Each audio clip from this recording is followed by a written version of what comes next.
and come hold me, babe. I need to feel love. I need to feel love. And come catch your fire. Don't let me fade away. And come catch your fire, babe. Don't let me fade away. Come catch your feeling. It's electrifying me. And eyes wide open, I'm dreaming. Rain falling, baby.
the novelist presents ATINATKEN, a new history of ancient Egypt.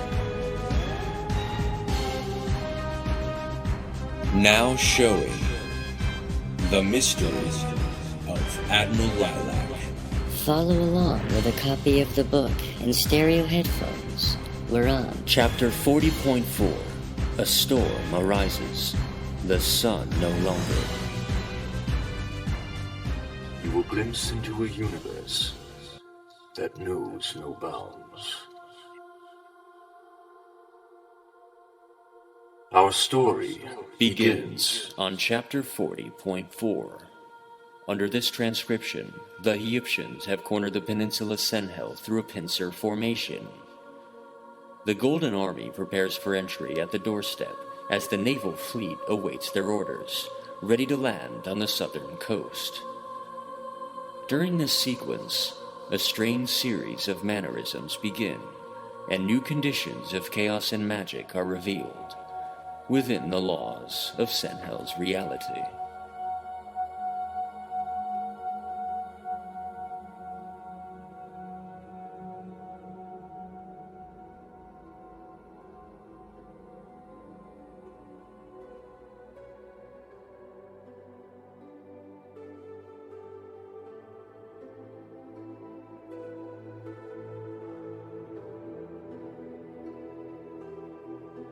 Osa concentrated on his strength using a method of inner awareness, taught to him by his father and his father before him.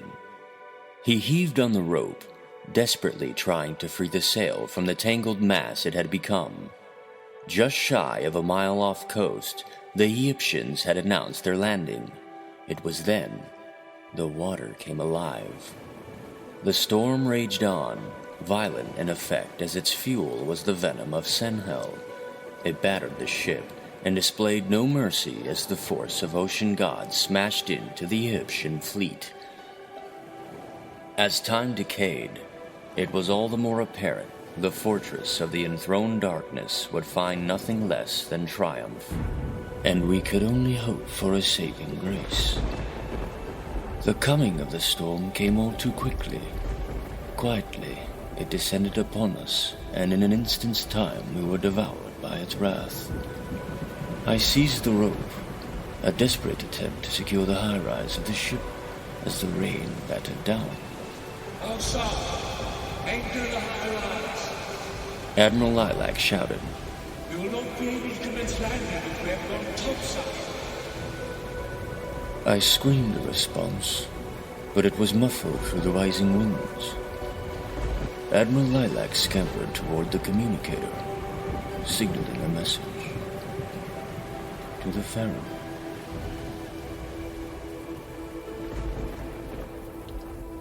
Sir, this hardly seems correct, Seb began, lowering the monocular lens. But it appears Admiral Lylak thinks he's in a storm. Settage took the readings from me and studied them carefully.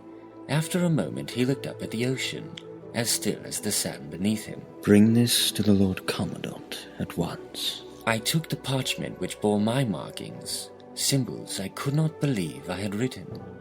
I did not salute or acknowledge my superior in any fashion as I ran to the tent assembled, for, such a small unit as ours, we hardly bothered with formalities when the eyes of superiors were distant. I found Tenhat issuing orders to his supplemental division and approached him quickly. The men saluted and huddled off as Tenhat turned and looked down upon me, bringing his fists to his hips. My heart quickened as the electronic deity spoke. Well, Lord Commandant, the Admiral's order conflicts with what we are seeing. He claims that he cannot advance into the darkness due to the intensity of... Tenhat tilted his head, listening through a heightened sense. A storm. Tenhat looked to the waters. I was anxious, robbed of any sense of inner settlement. I felt my heart rate continue to increase.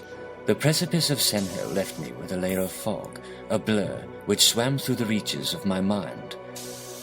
This excitement, this anxiety. Something big was happening here, and we had taken a direct path into it. come with me. Tenhut ordered, breaking my trance. I snapped alert and quickly scrambled after him as he swiveled to the command tent, marching with purpose. He led me to the Pharaoh's chambers, a calm still inside. I could hear my thoughts as if spoken aloud, and I did my best to contain the madness. As we entered deeper, the Pharaoh turned his gaze to me, aligning his body to face us. Your Radiance, Lieutenant Seb has added a new dimension to the mystery of Senhel. The Pharaoh procured a new interest. His eyes widened as the Commandant motioned for me to step forward. I spoke firm and quickly, enveloped by the contest of leaders. Admiral Lylak has declared it impossible for him to advance to Senhel due to the intensity of a storm. The waters are clear, and there is no sign of any disruptive forces on or around location. Return to your position and obtain an update on this situation at once, ATINATKEN commanded. Tenhut lowered his head and looked from the Pharaoh down upon me. I saluted and left the quarters. Thank you, said the Pharaoh remarked, turning to the Commandant. Senhel waters have attacked the Armada, and we cannot detect this. ATINATKEN moved to the entrance of the tent, passing through the flap, taking several steps before standing motionless. Tenhut followed, arriving behind an instant later. The magic of Senhel waters are dense. Tenhut replied. The mechanics of this liquid energy retain the possibility of new fundamental dimensions of operation. Here, pockets of this region have the potential to bend around our senses. We will continue as planned, ATINATKEN said. My hope is that Senhel will allow them entry. Tenhut looked at the Pharaoh. Our combined awareness rivals Senhel.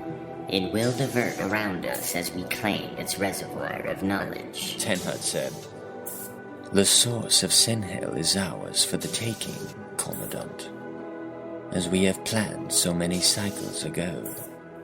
ATINATKEN looked back to the waters. The ships drifted in the distance, still and resting under a bronze sky. The waves crashed over the Armada. The ship rocked and arched back and forth, the water coming from all directions. Ocean encompassing the deck as salt water covered us completely. Men and ship alike, drenched. I shuffled through the massing pool searching for a bucket, as did the others. We began hauling the ocean spill off the master ship, but it was nearly in vain. We could not fight it. Giant waves as tall as the deck clambered into the vessel, clearly unmanageable. It became a struggle to survive.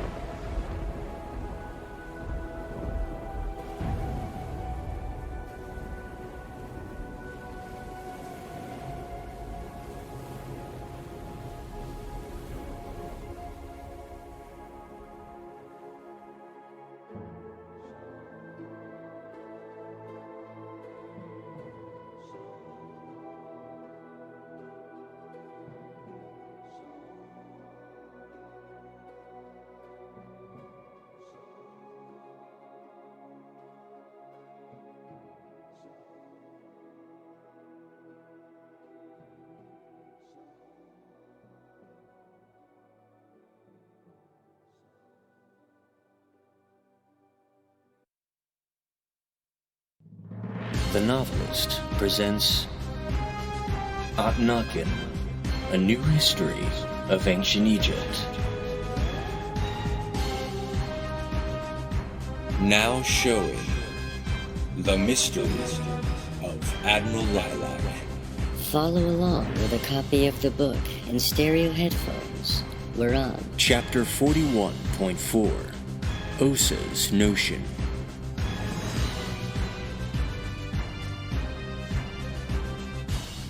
You will glimpse into a universe that knows no bounds.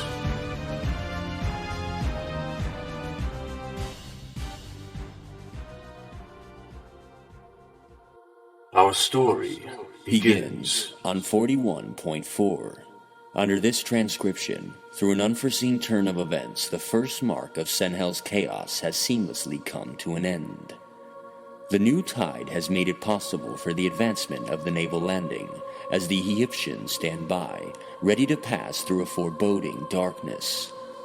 But what lies beyond, no being has seen, and as the soldiers encroach upon the barrier, they prepare to see through the Commandant's dormant magic, ready to activate upon their entry.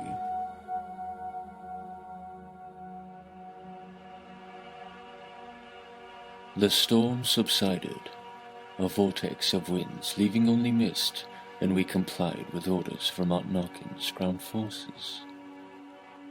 Lylak ushered us forward, affirming uneasy crewmen the eye of the Commandant was in place and would activate once we passed through the shield of darkness.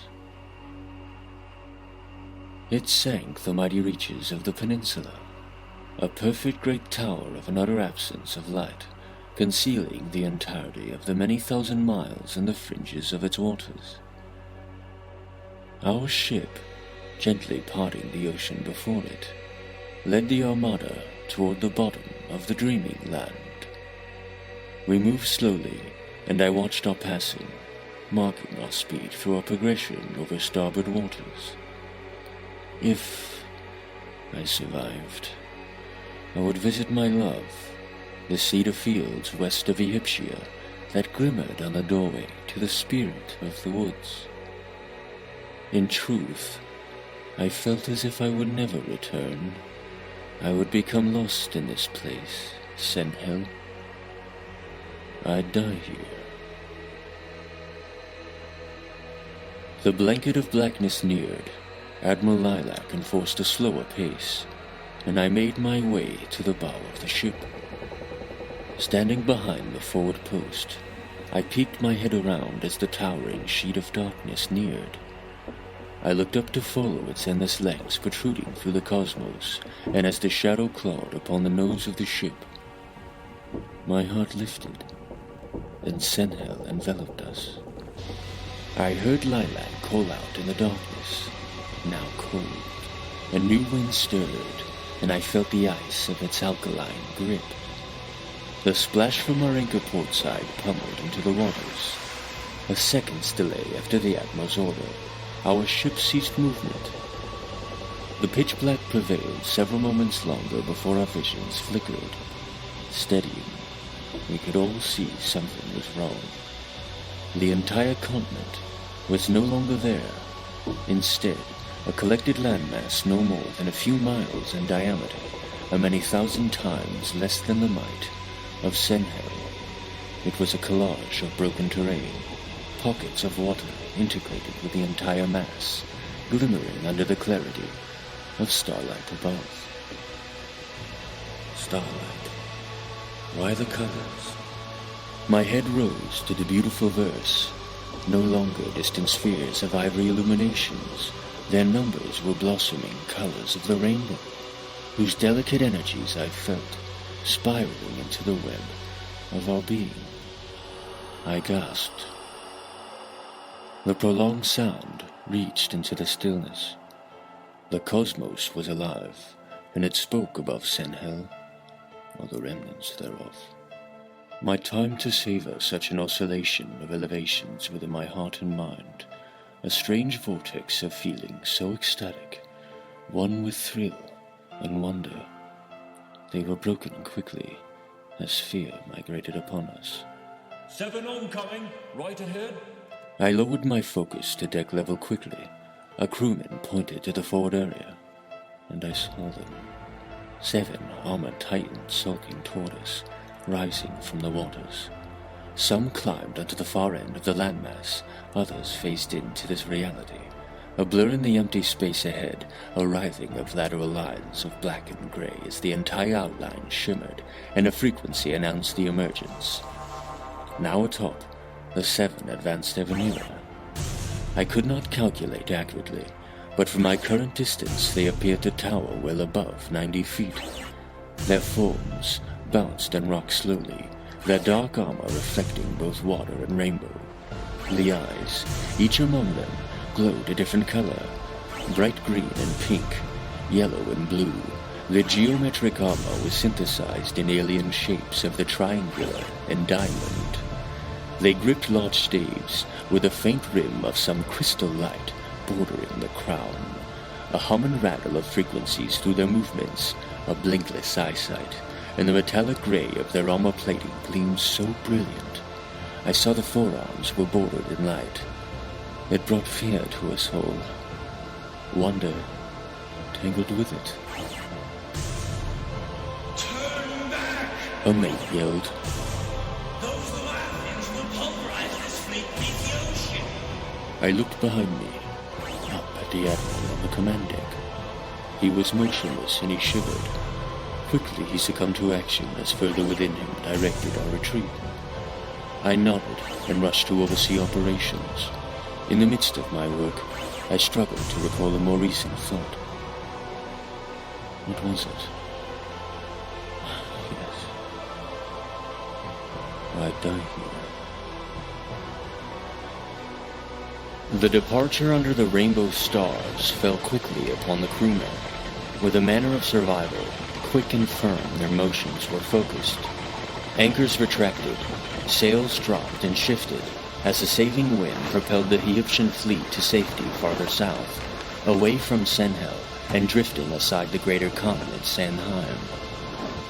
On the border of the Darklands, the Titans were forming a line at the edge of Senhel's coastal waters.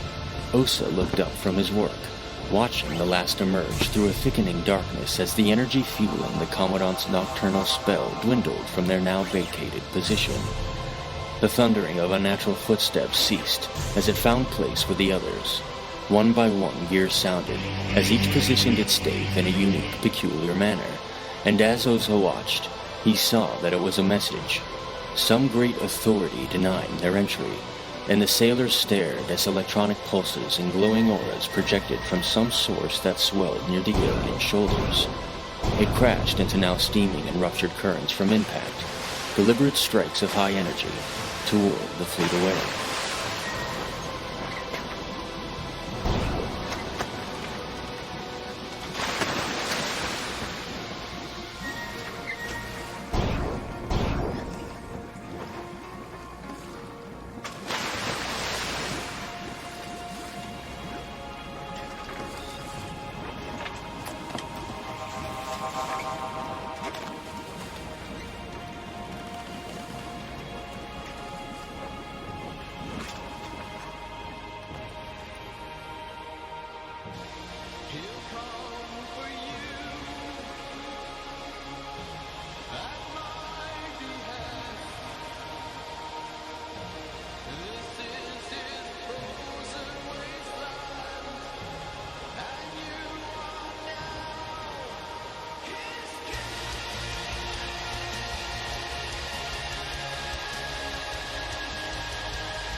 The novelist presents ATINATKEN, a new history of ancient Egypt.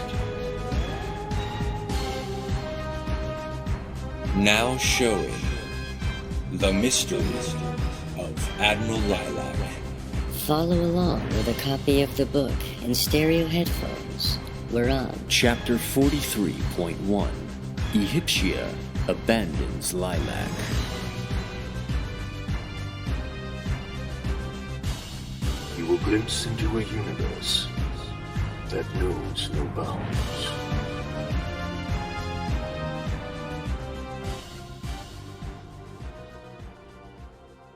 Our story begins On 43.1, under this transcription, the Egyptians have entered a realm subject to the laws of living dreams.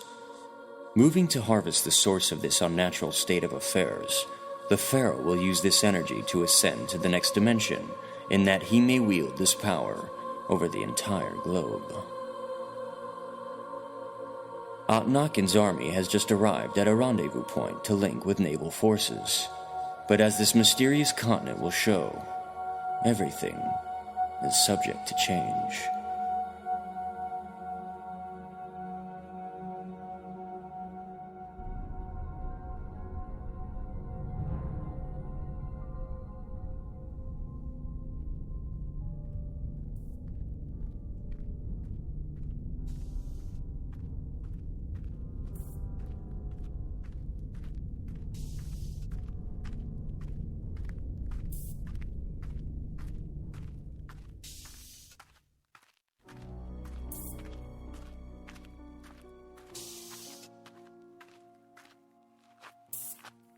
The life of the Commandant was something less than spirit. It was autonomic, but yet, through the bright green lights he possessed for eyes, the Lord Commander contained something most divine, an awareness I could dream of sharing.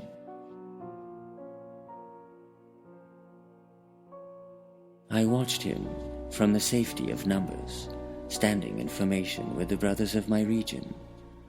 Hyrotep at my side, we stood patiently, awaiting the arrival of Admiral Lylak. Tenhut interacted with Aratek, and as distance would have it, I was numb to the happenings. Explain.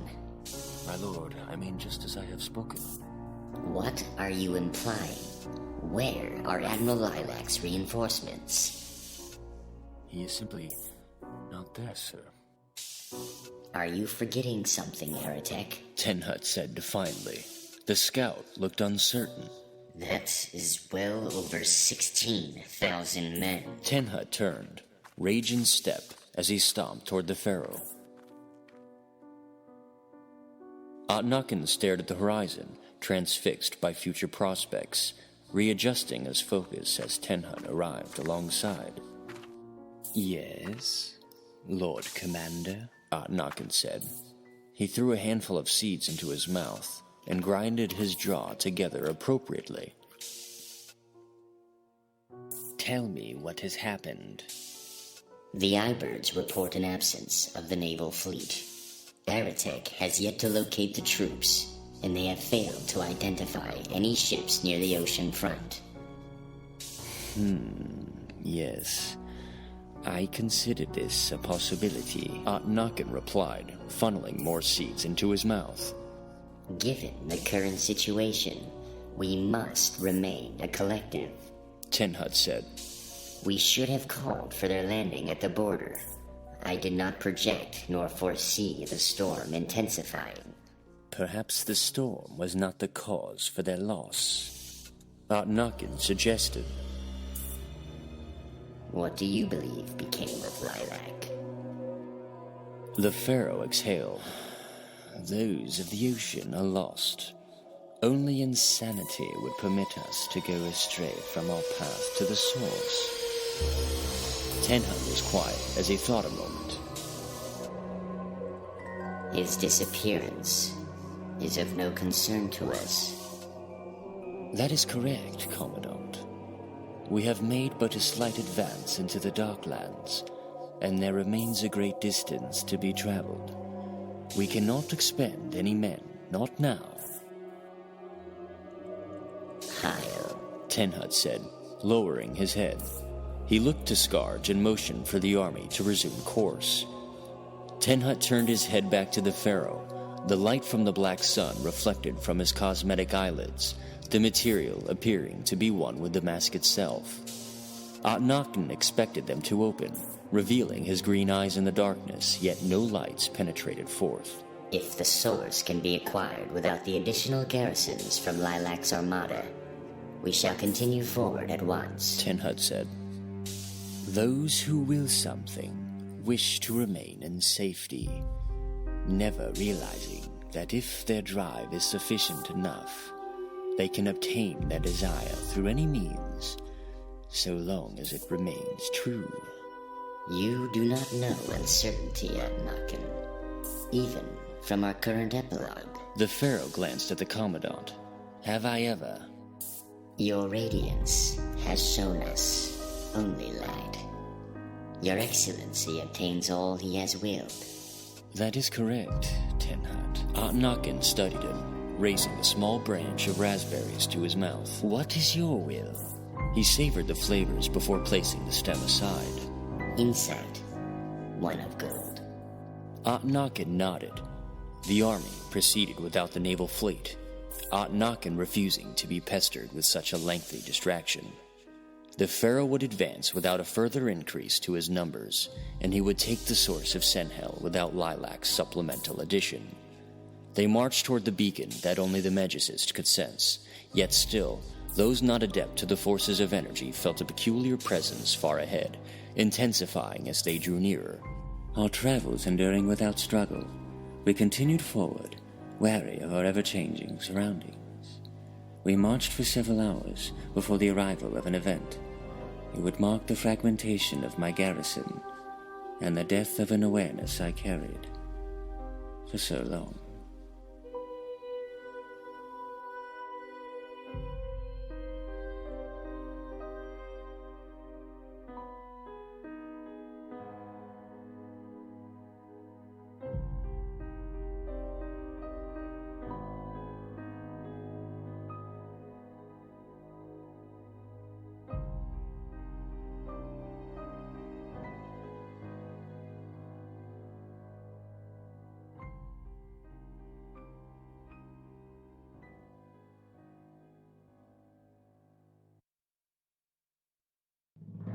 The novelist presents ATINATKEN, A New History of Ancient Egypt. Now showing the mystery of Admiral Lylak. Follow along with a copy of the book and stereo headphones. We're on Chapter 42.4, Time.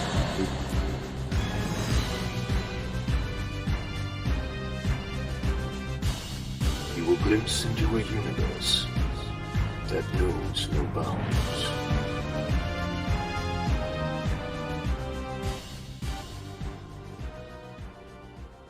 Our story Begins on 42.4.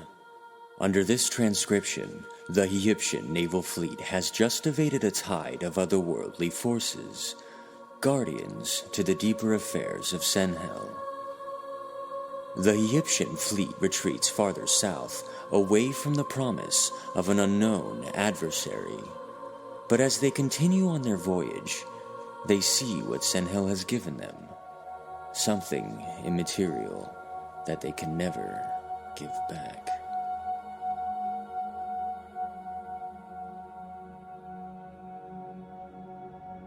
Somehow, by the grace of our gods, we managed to turn the fleet around. I looked to our rear at the Titans who stood at the shoreline, watching us as we sailed away. Their images shrinking as we achieved distance. I breathed into the sensation of relief, but I could not savor it. My attention jolted to the command bridge as the Admiral signaled me over. I jogged to the wooden stairwell, reaching the top. "Come," Lylak said, opening his arm.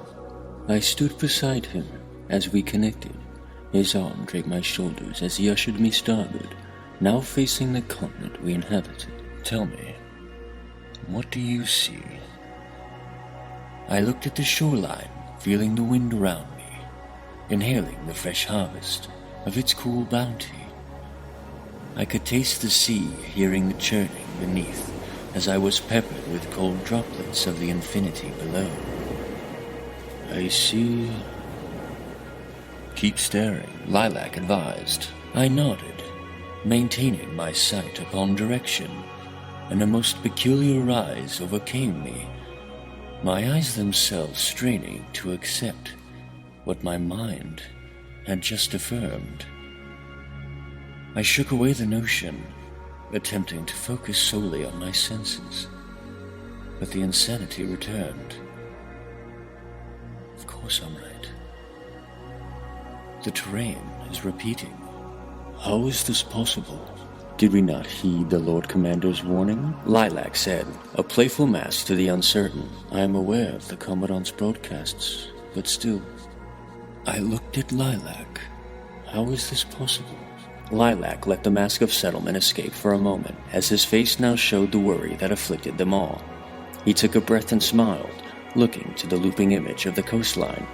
While I'd say these results are from a spiritual regard, I have not the clue. I returned my focus to the continent, noticing my brothers of the sea walk slowly to the starboard edge. They, too, had caught the pattern. They stared in awe. Tears welled in several of my mates' eyes, and one turned away. I watched him walk to the opposite end of the ship, a vacant quarter, and it reflected his demeanor as he sat on the wooden floor, mindless. The ridges of his face electrified. The dark and empty blanket of waters behind reinforced this scene of unnatural terror that claimed many of my crewmen. The sailors conversed, the noise of their wondering a steady, even tone.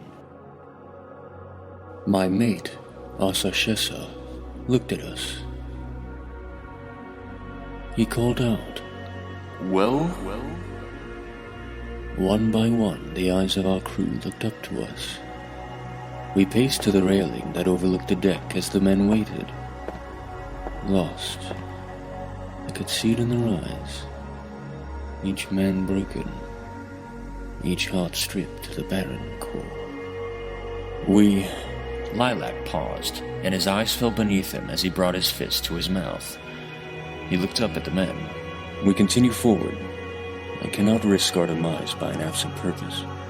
This legion will survive. We will find the Pharaoh. Please, sit. Lie down. Look at the stars, and we will come to a solution. So we did. Men pulled out blankets or sat atop rows of burlap sacks. We smoked. We drank, all the while peering into the vastness above. Each man was captivated, and all notions of sorrow dissipated entirely. Space stretched on. The radiant assortment of colors became our very being. Enthralled we were, with this psychedelic merging of our senses with a flood of vibrant colors. The frequencies of each dilating rising waves of excitement and utter contempt, surmounted on our hearts and surpassing a great vortex of awareness and dreamy visions at the crown of our heads. Time passed, and Admiral Lylak was now seated, leaning from one raised knee, his neatly trimmed black beard streaked with glimmers from the starlight above, and he smiled, laughing alongside two other crewmen opposite my side. I looked back to the stars. If it will remain this way forever, perhaps I found heaven.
and come home, baby.